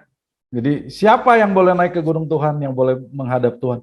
Orang yang murni hatinya. Itulah yang dimaksud oleh Tuhan Yesus. Ya, ini sangat beda dengan para pemimpin agama Yahudi yang dilihat oleh orang-orang di zaman itu. karena mereka lebih menekankan pentingnya kebersihan atau kemurnian eksternal supaya mereka layak untuk mengikuti ritual agama. Makanya mereka sangat peduli tuh dengan cuci tangan sebelum makan, cuci tangan sebelum ke bait Allah, ya nggak boleh nyentuh mayat sebelum ke bait Allah, gitu kan? Ya, imam sangat pantang itu menyentuh mayat. Nanti dia nggak kudus secara ritual, ya. Jadi kalau imam yang melihat orang yang dirampok di pinggir jalan itu yang akhirnya ditolong oleh orang Samaria, itu karena dia mau menjaga kekudusan dia. Nanti dia akan, kalau enggak dia jadi najis. Meskipun sebetulnya dia itu dari Yerusalem turun ke Yeriko ya, jadi mungkin dia baru bertugas, tapi dia masih mau menjaga kekudusannya, kan itu agak keterlaluan gitu ya. Dia kira orang itu sudah mati, mungkin dia nggak mau ambil risiko untuk menyentuh. Kalau orang itu ternyata sudah mati, udah jadi mayat, maka dia jadi najis. Jadi mereka lebih memperhatikan kebersihan, kemurnian eksternal, bukan internal, bukan hati. Sementara Yesus menegaskan, yang penting itu murni apanya? Hatinya. Kalau hatinya murni, pasti eksternalnya jadi murni, bukan sebaliknya. Ya, itu ada di Matius 15 ayat 18 sampai 20. Matius 15 ayat 18 sampai 20. Silakan Pak Ferry. 15, 18 sampai 20. Matius 15 ayat 18 sampai 20. Tetapi apa yang keluar dari mulut berasal dari hati, dan itulah yang menajiskan orang. Karena dari hati timbul segala pikiran jahat, pembunuhan, perzinahan, percabulan, pencurian, sumpah palsu, dan hujat. Itulah yang menajiskan orang. Tetapi makan dengan tangan yang tidak dibasuh tidak menajiskan orang. Ya, Tuhan Yesus selalu mengajarkan begitu. Kalau hatinya benar, perbuatannya benar, eksternalnya benar. Bukan eksternalnya benar lalu bisa hatinya jadi benar sendiri, nggak bisa. Ya. Dan secara bawaan orang itu tidak punya hati yang murni, maka ini tergantung belas kasih Allah. Tergantung lagi dia harus merasa dirinya miskin. Jadi semua tuh nyambung, Bapak Ibu, di ucapan bahagia ini, ya, nggak berdiri sendiri-sendiri. Nah, orang yang murni hatinya tadi boleh naik ke gunung Tuhan dan melihat Allah. Mazmur 24 ayat 3 sampai 5 yang tadi kita sudah baca. Jadi orang-orang yang hatinya mencari Allah dan tidak mengejar kesalehan agamawi diizinkan bersekutu dengan Tuhan secara pribadi. Itu artinya melihat Allah. Dan di zaman itu juga mereka bisa melihat Allah dalam diri Yesus. Ya, itu Yesus itu Allah. Jadi kalau mereka masuk dalam anggota kerajaan surga, artinya jadi pengikut Yesus. Mereka bisa lihat Allah, yaitu Yesus. Kalau kita bisa bersekutu dengan Allah secara pribadi. Ya, itu artinya orang-orang yang murni hatinya. Apakah ada pertanyaan dulu? Saya bertanya, Pak Mark. Silakan. Kata Roy tadi Pak Mark bilang itu Ya. artinya murni apa ya? Iya. Bukan suci. Tolong dijelaskan Pak, kata Roy dengan hagios. Aios itu artinya kudus. Iya. Iya. Katharos Jadi itu artinya bersih. Sebetulnya kalau dalam bahasa Yunani sekarang, kalau orang mendengar kata katharos, itu artinya bersih. Ya, kalau aios itu artinya kudus. Kalau aios itu bukan bersih, tetapi kudus dalam arti dipisahkan, Pak. Jadi dipisahkan dari penggunaan yang biasa. Jadi kalau barang-barang yang kudus itu tidak boleh dipakai untuk keperluan sehari-hari. Ya, jadi itu yang dikuduskan untuk Tuhan, hanya boleh dipergunakan untuk upacara ibadah. Nah, itu namanya aios. dikhususkan begitu ya Pak ya? Betul. Jadi kalau bangsa yang kudus, kalau orang Yahudi, itu artinya mereka harus terpisah berbeda dengan bangsa-bangsa lainnya. Makanya aturan-aturannya dibuat, nggak boleh begini, nggak boleh begini, nggak boleh begini, karena bangsa-bangsa lain begitu. Jadi nggak boleh sama dengan orang Yahudi. Tujuannya begitu. Jadi mereka sadar kita ini bangsa yang kudus, milik Allah, gitu Pak. Oke. Ya. Makasih Pak Mat. Ya. Yap. Ada lagi? Oke, kalau enggak kita lanjut dulu. Ayat 9. Makari irinopi otiafti seu klifisonde, ya. Berbahagialah orang-orang yang membawa damai karena mereka akan disebut anak-anak Allah. Nah, ini juga nih, membawa damai di sini irinopios, ya, kalau jamaknya irinopi. Damai dalam bahasa aslinya itu shalom. Shalom dalam bahasa Ibrani, damai itu shalom. Shalom itu bukan sekedar damai loh Bapak Ibu, tapi kesejahteraan, keutuhan dalam seluruh kehidupan, yaitu hubungan yang sejahtera antara manusia dengan Allah dan manusia dengan ciptaan. Itu namanya shalom. Jadi kalau kita hidup sebagai pembawa damai, itu sejahteranya itu antara kita dengan Allah dan antara kita dengan ciptaan manusia dan makhluk-makhluk lainnya. Itu. Ya, shalom itu artinya dalam, bukan cuma sekedar damai. Nah, di sini berita damai itu penting karena di zaman itu orang-orang Yahudi sendiri, ya, yang tergabung dalam kelompok Zelot mencoba merebut kemerdekaan dari Romawi dengan taktik perang gerilya dan adu domba. Nggak ada tuh damai itu. Zelot tuh hajar aja semua. Ya. Serta para pemimpin agama memecah belah Israel ke dalam sekte-sekte yang saling bermusuhan. Ya, ada 3 sekte utama dalam agama Yahudi di zaman itu. Farisi, Saduki, Eseni. Tiga-tiganya saling membenci. Tiga-tiganya saling nggak suka, ya. Jadi nggak ada damai juga di antara mereka. Farisi dan Saduki itu tidak damai. Mereka bekerja sama untuk menjatuhkan Yesus, iya, karena ada musuh bersama. Tapi Farisi dan Saduki itu saling bermusuhan. Dengan Eseni juga, ya. Eseni menganggap Saduki dan Farisi itu sesat, sama. Ya. Jadi begitu Tuhan berkata, orang-orang yang membawa damai, mereka langsung berpikir gitu loh ya. Di sini memang kita itu benar-benar nggak ada damai ini di zaman kita sekarang. Mana kita sedang dalam keadaan tertindas. Ya. Sementara Tuhan Yesus itu sang Raja Damai, pembawa damai sejati yang memperdamaikan Allah dengan manusia dan manusia dengan manusia.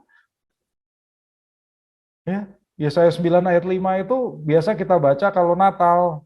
Ya, salah satu gelar yang diberikan kepada Yesus adalah Raja Damai. Dia pembawa damai.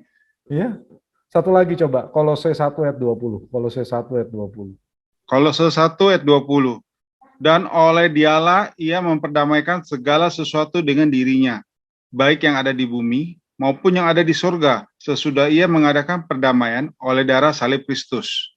Nah kan, Tuhan Yesus kan membawa damai atas semuanya. Ya, karena itu orang-orang yang mengikut Yesus, kalau Yesus membawa damai, kita pun membawa damai. Baru kita disebut anak-anak Allah.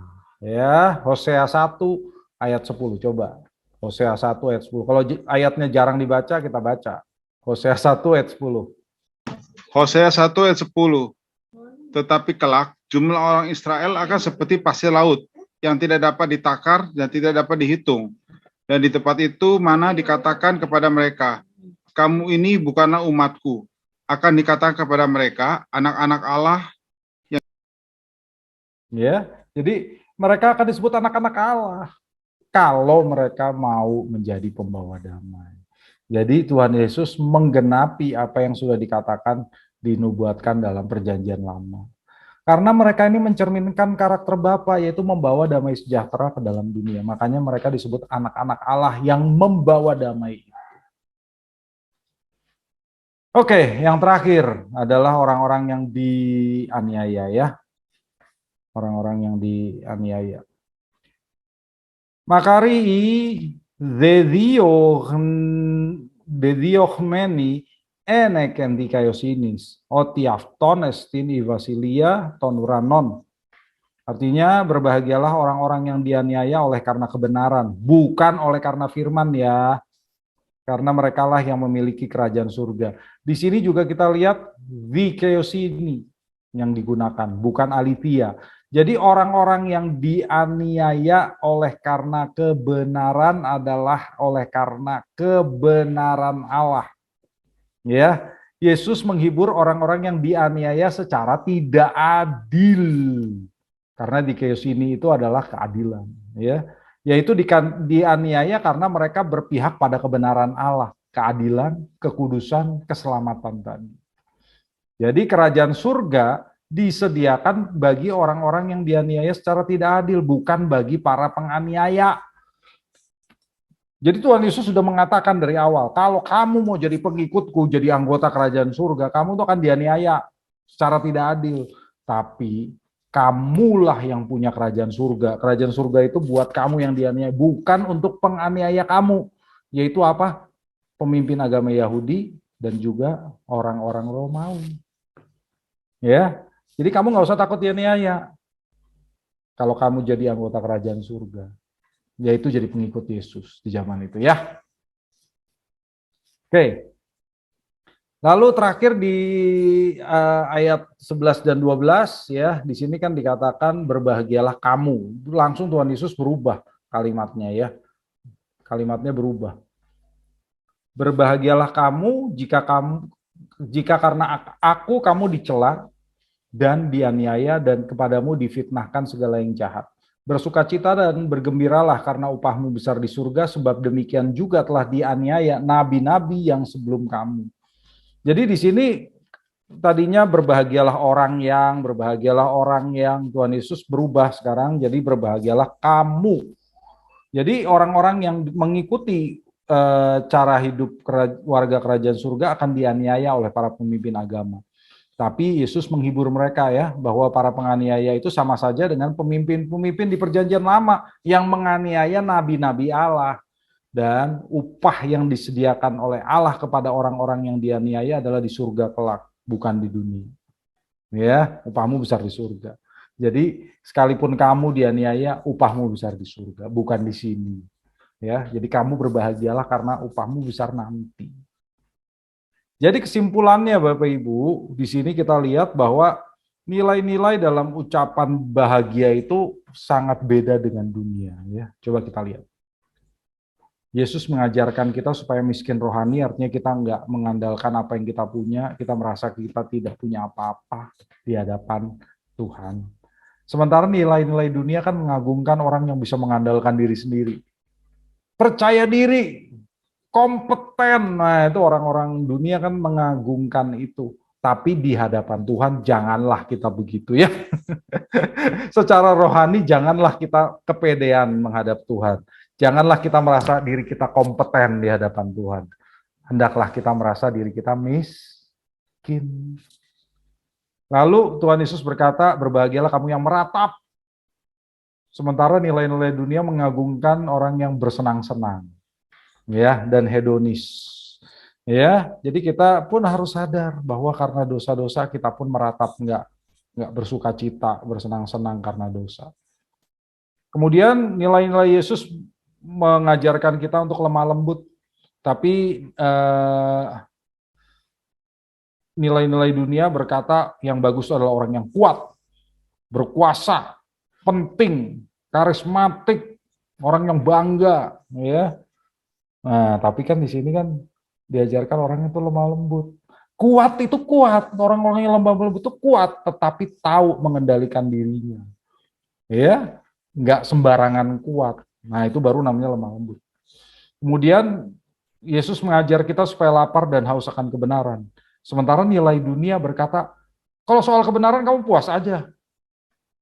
Nggak usah lapar.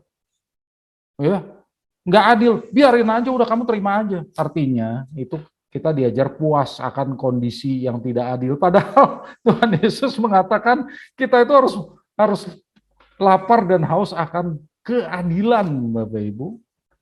Kemudian dunia mengajar orang supaya cinta dunia.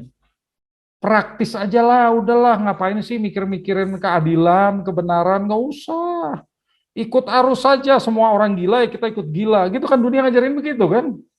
Nah, itulah yang harus dilawan oleh orang-orang percaya. Ya, kita tahu itu tidak benar dalam arti tidak dikeos, ya jangan gitu.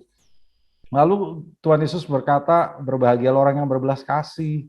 Sementara nilai dunia mengagungkan orang yang benar sendiri, membenarkan diri. Orang yang defensif, ya, ya jelas aja dia gitu. Pokoknya gue yang benar, dia yang salah. Nah, bela diri, intoleran terhadap orang lain, sesat. Nah, itu artinya orang yang tidak berbelas kasih. Dikit-dikit sesat, dikit-dikit sesat-sesat mulu. Yang benar cuma kita sendiri. Itu tidak berbelas kasih namanya. Dan menghakimi. Memang dia mau dasarnya kayak begitu. Dari dulu udah dasarnya jahat. Itu namanya menghakimi, Bapak Ibu. Orang yang berbelas kasih mengampuni orang yang bersalah kepada kita. Ya. Kemudian murni hatinya.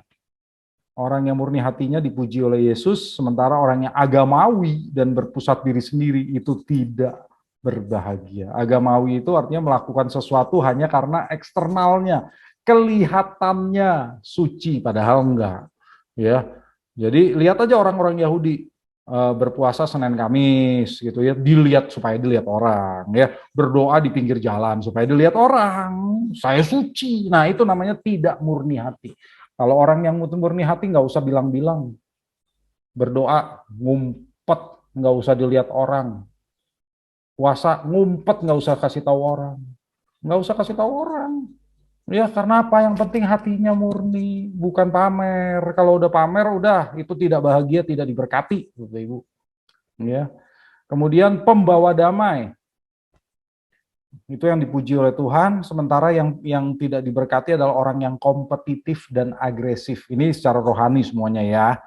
Bukan berarti kita nggak boleh kompetisi, nggak boleh berlomba. Kalau ikut pertandingan nggak ingin menang, bukan begitu artinya.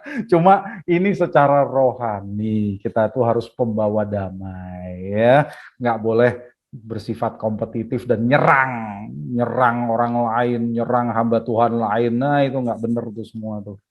Ya. Kemudian dianiaya oleh karena kebenaran. Ya, dianiaya ini bisa jadi kalau dalam zaman sekarang mungkin dianiaya secara psikis ya, bukan fisik ya. Tapi dunia mengagungkan orang yang populer, disukai orang, fleksibel dan mapan. Ya, artinya dia nggak rela untuk mengorbankan Yesus asal posisinya mapan. Fleksibel itu artinya apa? Ikut aja. Kalau orang lain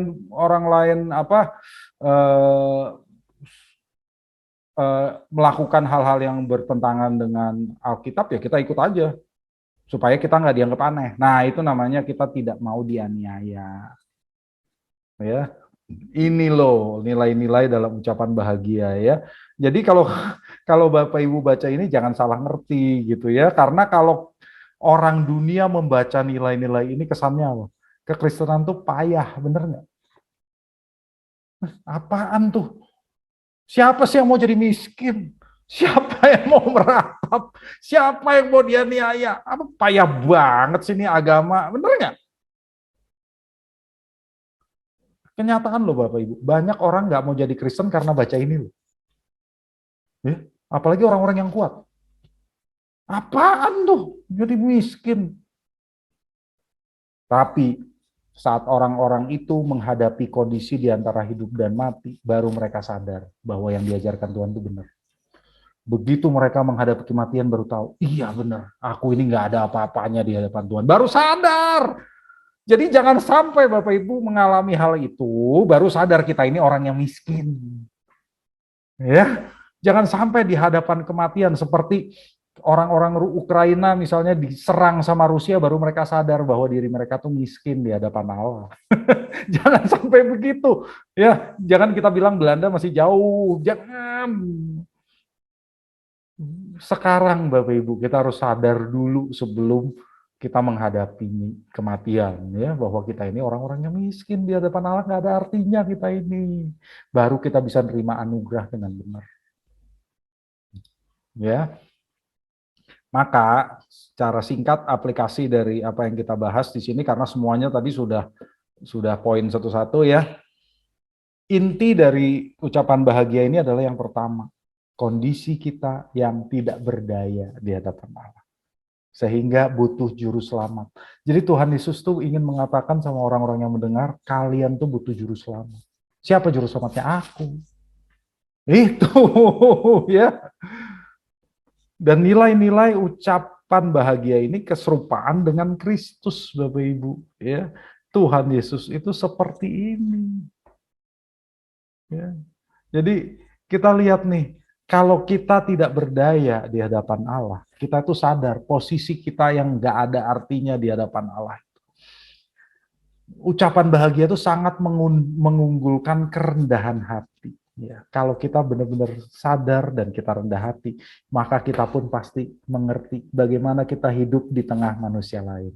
Bagaimana kita hidup di dunia. Kalau kita udah tahu bagaimana kita hidup di hadapan Allah, pasti di dunia pun kita tahu bagaimana hidup yang sesuai kehendak Allah. Dan itulah keserupaan dengan Kristus. Makin kita bisa melakukan nilai-nilai dalam ucapan bahagia ini, kita makin serupa dengan Kristus. Karena kita anggota kerajaan Allah. Ya. Dan nilai-nilai ucapan bahagia ini memang tidak dapat dihasilkan dari diri kita sendiri. Nggak bisa, manusia itu nggak bisa mengeluarkan nilai-nilai ini tanpa kekuatan Roh Kudus. Tapi bukankah orang percaya diberikan anugerah dari Tuhan? Fasilitas keselamatan loh. Dia memberikan Roh Kudus yang tinggal dalam hati kita. Maka kita bisa melakukannya. Ucapan bahagia dari Tuhan Yesus ini buah roh, Bapak Ibu. Buah roh itu bukan cuma di Galatia 5, bukan. Ini buah roh menurut Yesus. Ya. Jadi kita itu tidak akan mampu melakukan apa yang diajarkan Yesus kalau tidak mengizinkan diri kita dipimpin oleh Roh Kudus. Ya, kalau pakai kekuatan sendiri jelas nggak bisa.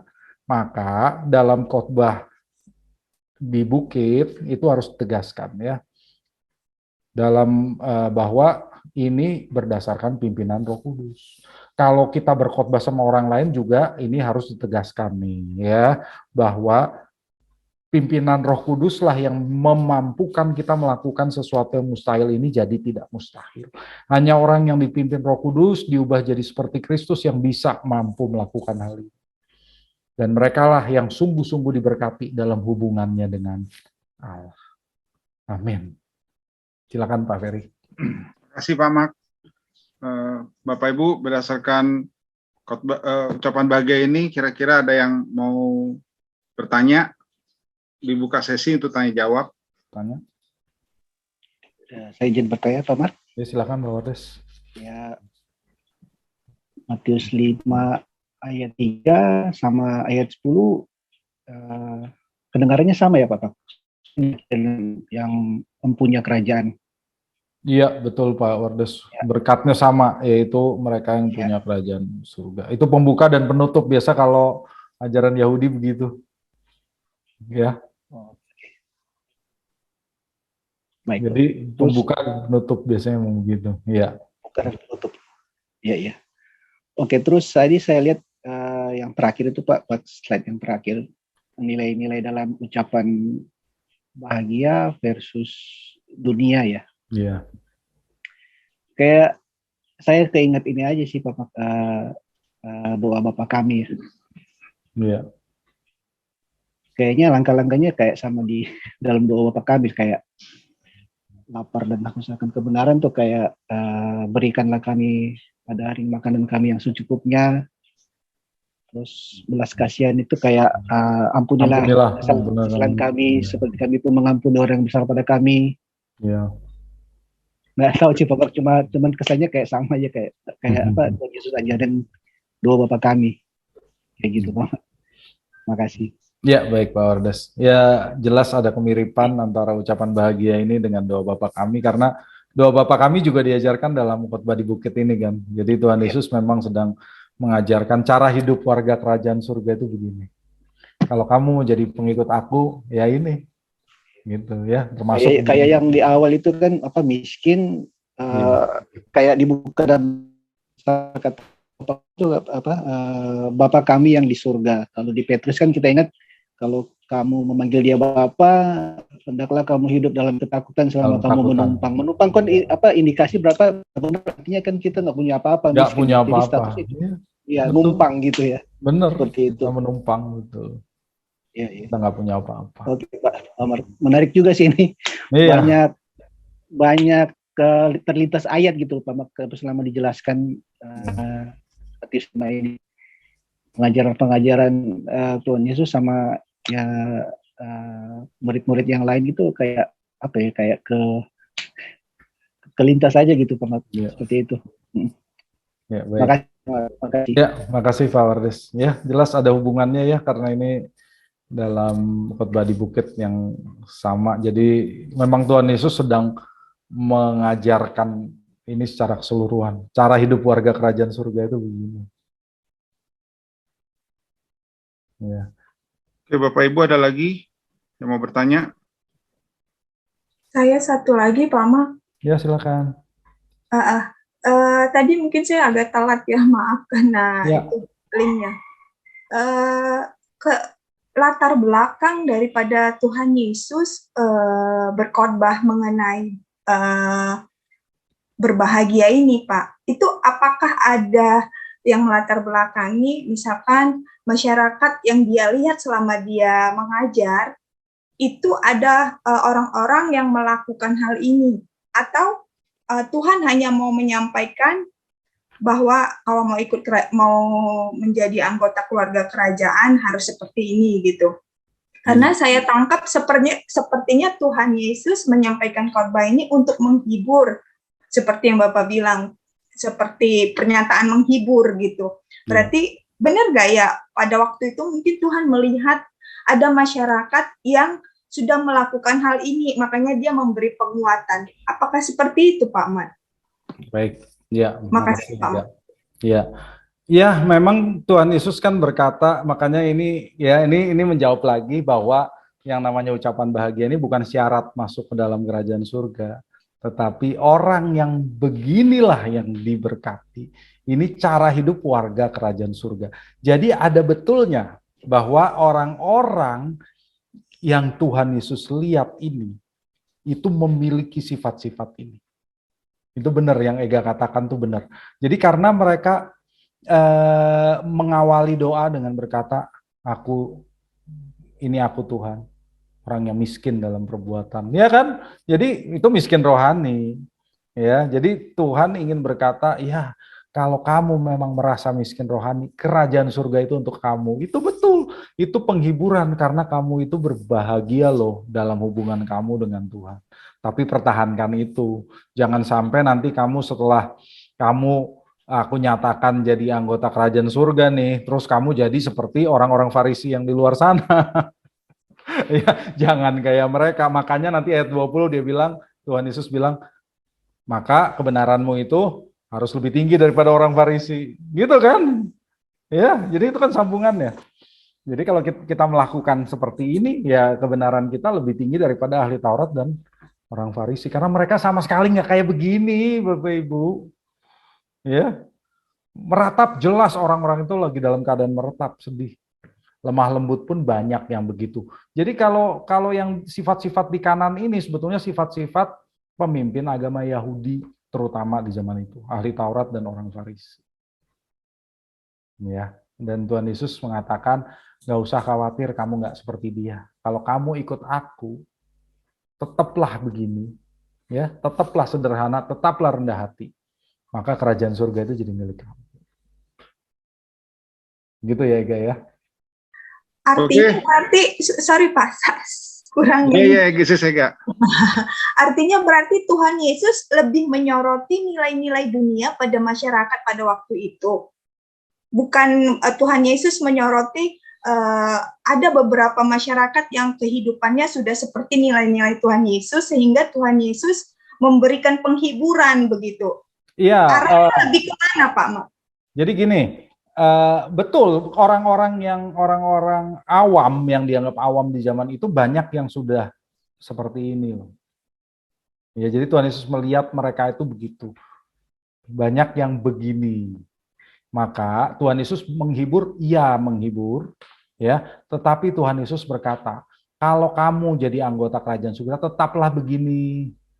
Jangan jadi begini. Maksudnya, ya udah kalau kamu sekarang sederhana dan rendah hati, tetaplah sederhana dan rendah hati. Jangan nanti kamu begitu jadi kaya, lalu kamu jadi begini. jadi seperti orang-orang Farisi. Ya jangan begitu. Ya, karena orang yang berbahagia adalah orang yang sederhana dan rendah hati. Gitu, Ika. Oke, makasih Pak Mak. Ya, sama-sama. Satu lagi dah terakhir ya, saya bacakan aja dari Dius. Pak Mak mau tanya bagaimana dengan Yohanes 7 ayat 24 terkait menghakimi dengan 12 kasih ya. Menghakimi yang benar itu artinya bisa membedakan ya antara yang benar dan yang salah. Jadi bukan berarti menghakimi dalam hal ini. Di sini menghakimi artinya menghukum. Jadi kalau menghakimi, membedakan yang ini benar, yang ini salah, itu jelas nggak salah, asal kita lakukan dengan adil. Tapi kalau sudah menghukum, itu jadi salah. Jadi seperti orang Yahudi tadi, kalau orang-orang yang tidak mencapai standar mereka langsung dihakimi. Berdosa. Nah, gitu nggak boleh tuh. Ya, jadi kita juga jangan beranggapan Tuhan itu nggak toleran seperti itu, Bapak Ibu. Tuhan tuh penuh belas kasih.